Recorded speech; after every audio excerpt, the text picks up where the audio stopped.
The label started when I was 12, the day Mom found my business plan for a neighborhood lawn service, written in purple gel pen.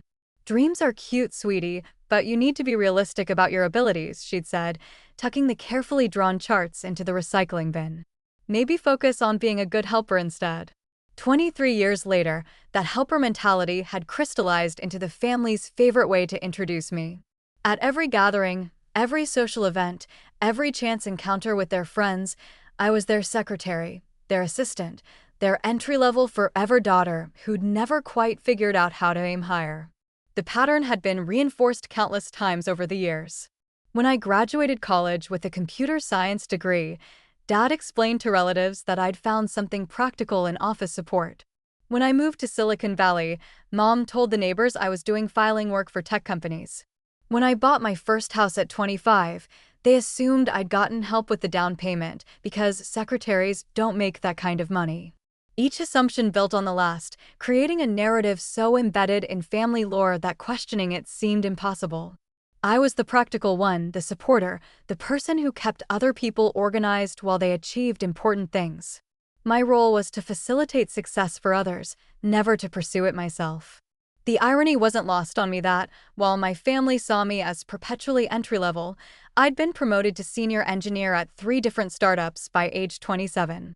While they worried about my limited career prospects, venture capitalists were returning my calls within hours. While they encouraged me to be realistic about my capabilities, I was debugging systems that processed millions of transactions daily for companies they'd heard of but could never imagine working for. But maintaining their comfortable assumptions had become a full-time job in itself. Every phone call required careful editing to remove references to board meetings, acquisition talks, and patent filings. Every family visit meant dressing down, driving my older car, and speaking vaguely about computer work when asked about my job. The cognitive dissonance was exhausting, but the alternative felt even more complicated. Tonight was Dad's company holiday party, held at the Meridian Country Club, where he'd been a member for 15 years.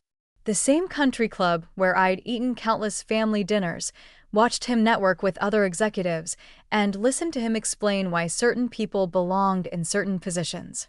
According to Dad's worldview, some people were born to lead, others were born to follow. And I had clearly inherited Mom's supportive personality rather than his executive instincts.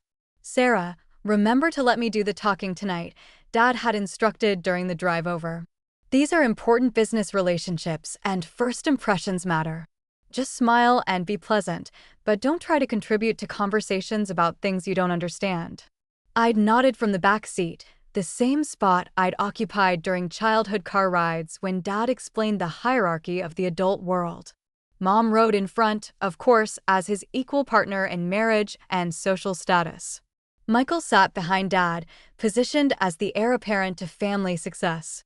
I sat behind Mom, appropriately positioned as the supportive daughter who would never challenge the established order. "David, bring your family over here," called Mr. Harrison, Dad's boss and the regional vice president. Dad's chest puffed with pride as he gestured for us to follow him across the marble foyer.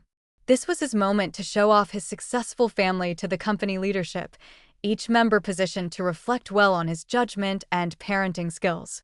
The introductions followed their familiar script.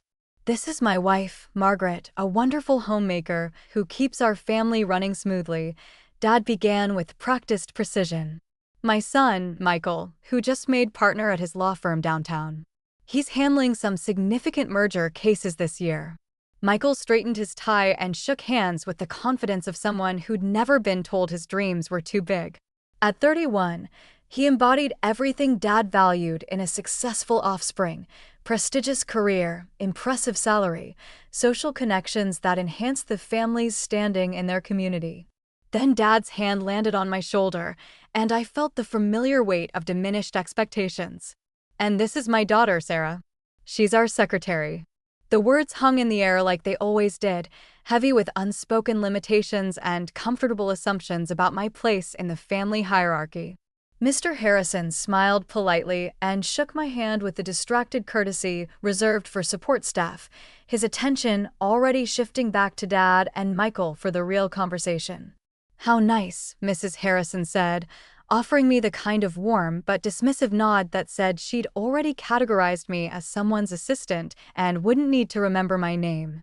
Secretary work is so important. Someone has to keep the important people organized. Michael laughed, the sound carrying just enough edge to establish his superior position. Sarah's been entry-level forever. Some people are just more comfortable in supporting roles. You know, not everyone has the instincts for leadership. His comment drew approving nods from the assembled adults, reinforcing their shared understanding of natural hierarchies and appropriate ambitions. I smiled and nodded in response, the same reaction I'd perfected over decades of similar moments. That's true, I agreed pleasantly. I'm definitely more comfortable in the background. Dad beamed at my appropriately modest response. This was exactly how these interactions were supposed to go. I played my role as the humble family secretary. He maintained his image as the successful executive with the properly ordered household, and everyone stayed comfortable in their assigned positions. Sarah's always been our practical one, Mom added, joining the conversation with a plate of appetizers balanced expertly in one hand. Never had those unrealistic dreams that cause so much disappointment. She knows her strengths and stays within them. The conversation flowed around me as it always did, touching on Michael's latest case, Dad's promotion prospects, and Mom's charity work. I was present but peripheral, acknowledged but not consulted, introduced but not interviewed. The family secretary, taking mental notes and staying appropriately invisible while the important people discussed important things. Michael's working on a fascinating acquisition case. Dad was explaining to Mr. Harrison. 2 technology companies merging their operations. The legal complexities are staggering, but he's navigating them brilliantly. Technology mergers are incredibly complex, Mr. Harrison agreed. The due diligence alone requires understanding systems most lawyers never encounter.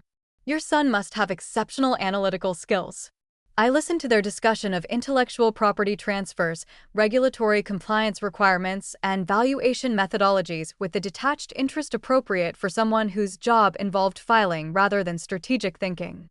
Of course, I'd been through 7 acquisition processes myself, 3 as the target company CEO and 4 as the acquiring party, but that information didn't fit the evening's social dynamics. At dinner, the seating arrangement followed predictable patterns. Dad at the head table with other executives, Mom beside him discussing their upcoming cruise to celebrate his recent promotion. Michael was positioned 3 tables over with other young professionals, networking aggressively and collecting business cards that might advance his career. I was seated at table 7 with the other support staff and family members who didn't quite fit the evening's executive theme.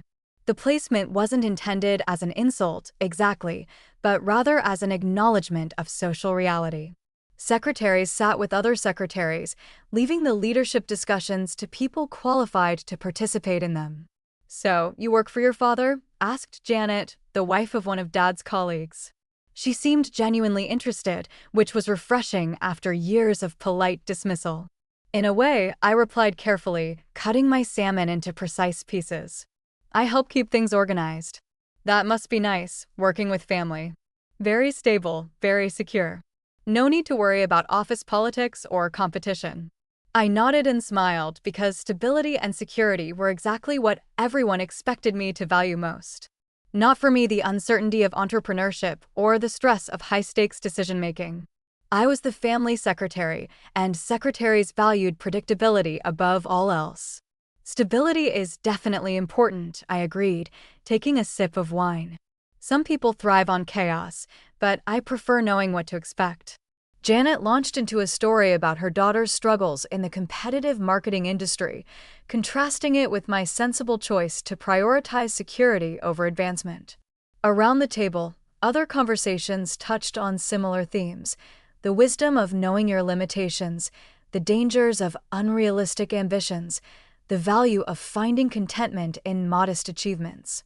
I participated appropriately, asking thoughtful questions and offering supportive comments while revealing nothing that might complicate their understanding of who I was supposed to be. The performance had become second nature after years of practice, as automatic as breathing. After dinner, The evening's program began with awards and recognition for Dad's company's most successful year in decades. As the regional VP took the stage, Dad's table leaned forward with the attention of people who understood they were witnessing something significant in their professional community. "This year has been extraordinary for our industry," Mr. Harrison announced, his voice carrying clearly through the ballroom's excellent acoustics. "We've seen consolidation at unprecedented levels, innovation that's reshaping entire market segments, and leadership that's redefining how business gets done in the digital age." The lights dimmed as a presentation began, showcasing the year's biggest business stories with professional slides and compelling graphics. Mergers worth billions of dollars, startup acquisitions that made front-page news, technological breakthroughs that disrupted industries overnight. Dad watched with the focused intensity of someone trying to understand forces much larger than his regional office. "The business landscape is changing faster than ever before," Mr. Harrison continued over images of gleaming corporate headquarters and bustling trading floors. "Traditional boundaries between industries are dissolving. Geographic limitations are becoming irrelevant. The most successful leaders today are the ones who saw these changes coming years ago and positioned themselves accordingly." Slides flashed across the screen, showing Fortune covers, Forbes rankings, and Wall Street Journal headlines. Stories of executives who'd built empires from nothing, entrepreneurs who'd revolutionized entire industries, innovators who'd created completely new markets worth hundreds of billions in total value. "Some of these leaders started in the most unexpected places," Mr. Harrison noted, advancing to a slide showing a garage-based startup that had become a global technology powerhouse. "They didn't follow traditional career paths or conventional wisdom. They saw opportunities where others saw obstacles, built bridges where others saw walls." I watched Dad's face as the presentation continued, recognizing his expression of professional admiration mixed with personal distance. These were the stories he read about in business magazines during his commute, the kind of extraordinary success that happened to other people in other cities. Inspiring, certainly, but ultimately separate from his world of regional management and country club networking. "The common thread running through all these success stories," Mr. Harrison explained, "is vision combined with relentless execution." These leaders didn't just dream big. They built the systems, relationships, and capabilities necessary to make those dreams into measurable reality. Michael leaned back in his chair, arms crossed with the confidence of someone who saw himself reflected in these narratives. His law firm handled mergers and acquisitions for mid-sized companies, so he understood the mechanics of business transformation, even if he wasn't driving the process personally. He belonged in conversations about multi-million-dollar deals and market disruption.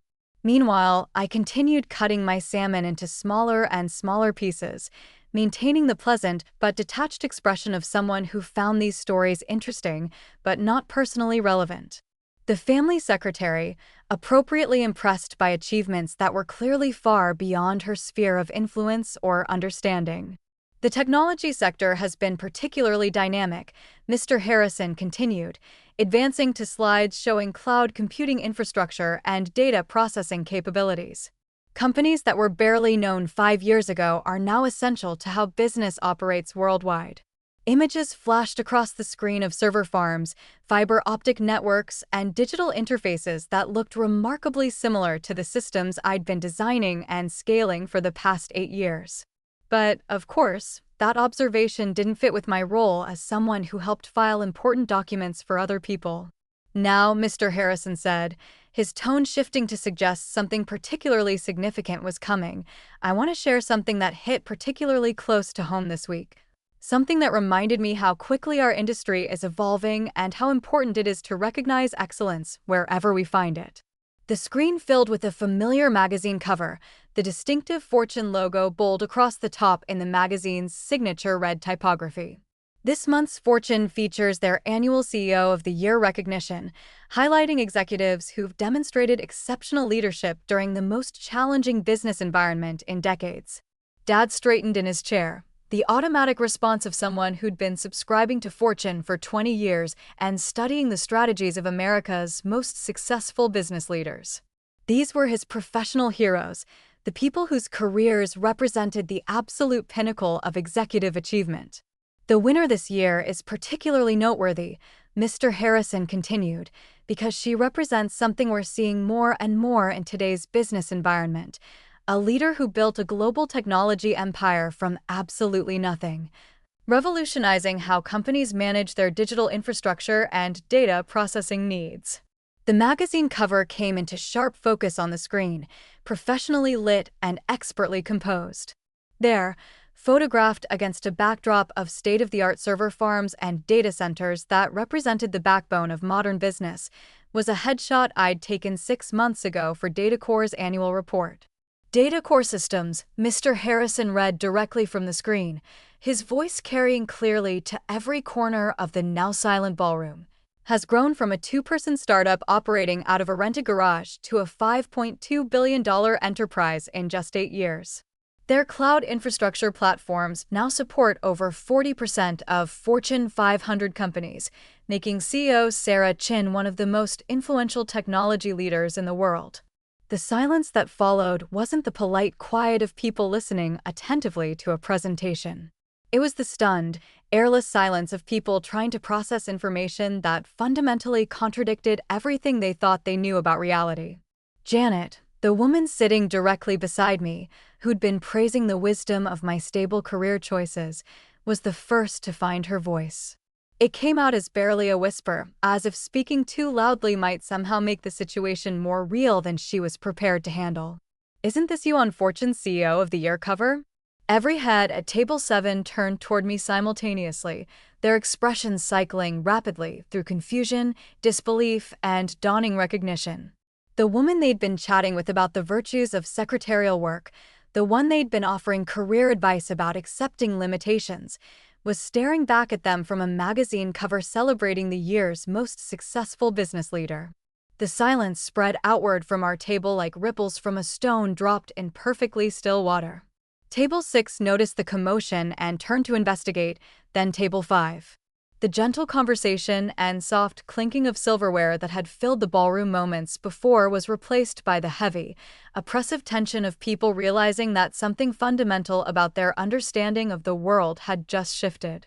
From the head table, I could see Dad's face in profile as his brain worked furiously to process what he was seeing. His mouth was slightly open, displaying the expression of someone whose most basic assumptions about family hierarchy were being challenged in the most public way possible. Michael had turned completely around in his chair, his networking conversation forgotten as he stared at the screen, then at me, then back at the screen. His confidence had evaporated entirely, replaced by the confused expression of someone whose understanding of his place in the family success story had just been completely inverted. Mom's face was visible from across the room, her carefully maintained social composure cracking as she tried to process the implications. The practical daughter, who'd never had unrealistic dreams, who'd been encouraged to accept her limitations, had somehow built one of the most successful technology companies in American business history. Mr. Harrison continued his presentation, completely unaware of the family drama unfolding in his audience. According to Fortune's analysis, Datacorp's impact on business efficiency has been truly transformative. Their platform integrations have saved companies an estimated $200 billion in operational costs over the past 3 years alone. The numbers felt surreal as they bounced around the silent ballroom. $5.2 billion company valuation, 40% of Fortune 500 companies, $200 billion in cost savings. These weren't the modest achievements expected from someone who was entry-level forever and more comfortable in supporting roles. The article goes into fascinating detail about Chin's unconventional approach to leadership, Mr. Harrison continued, consulting his notes with the enthusiasm of someone discussing a particularly impressive case study. She started the company with just $50,000 in personal savings and a vision for radically simplifying enterprise data management. Forbes estimates her current net worth at $2.3 billion, and she was recently named one of the 20 most influential women in global technology. I could feel hundreds of eyes on me as the presentation continued, the weight of revelation settling over the room like a thick blanket that made breathing difficult. The family secretary narrative that had defined my identity for 23 years was crumbling in real time, being replaced by a reality that no one in this room had been prepared to accept. The magnitude of the deception was becoming clear to everyone simultaneously. This wasn't a case of modest success being downplayed or achievements being understated.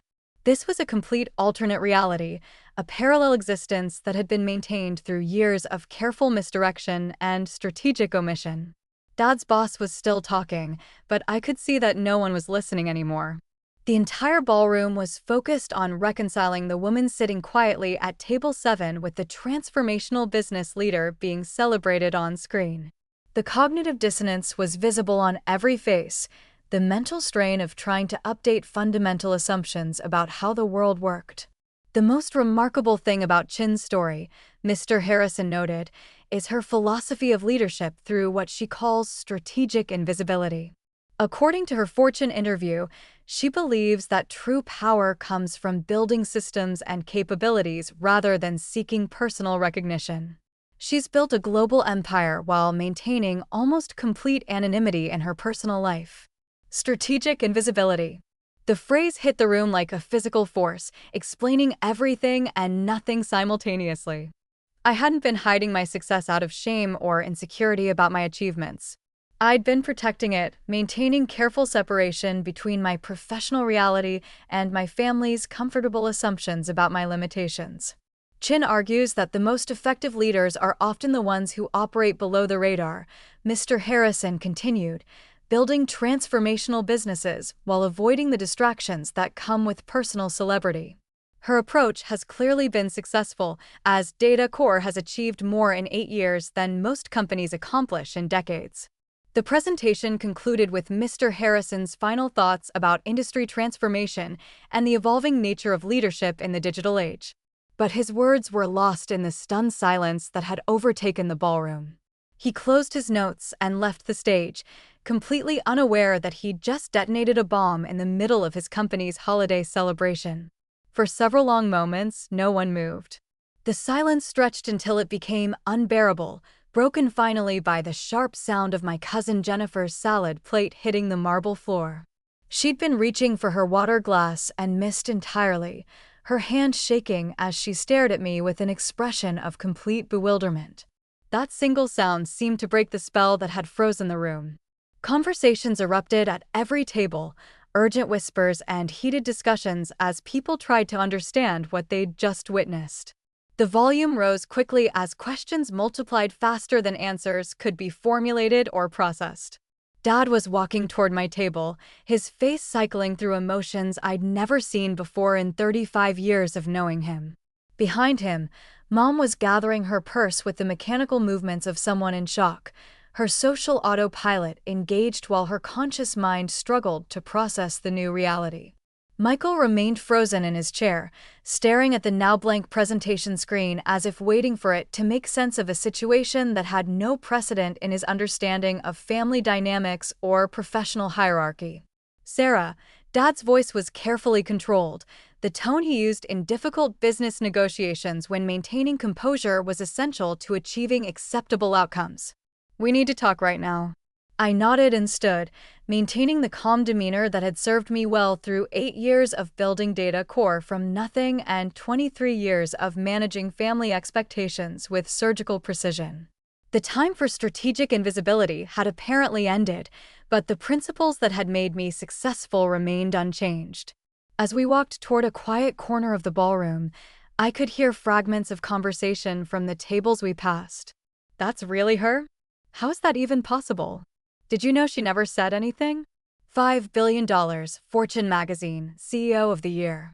The questions would multiply exponentially over the coming hours and days. How long had I been running a billion-dollar company? Why had I let them believe I was just a secretary? What else didn't they know about my life? How had I managed to maintain such an elaborate deception for so many years? The answers would require careful consideration and honest conversations that were decades overdue. But for now, as Dad struggled to find words for a situation that had no precedent in our family's carefully ordered history, I felt something I hadn't experienced in years. The crushing weight of constantly diminished expectations was lifting, being replaced by the terrifying but exhilarating possibility of being seen for who I actually was rather than who everyone had decided I should be. The family secretary was about to have a very different kind of conversation with her father, the regional vice president, who just learned that his daughter was worth more than his entire company's annual revenue. Strategic invisibility had served its purpose perfectly, but the time had come for strategic revelation. The business world had already recognized Sarah Chin as one of their most successful leaders. Now her family would have to decide whether they were ready to meet her.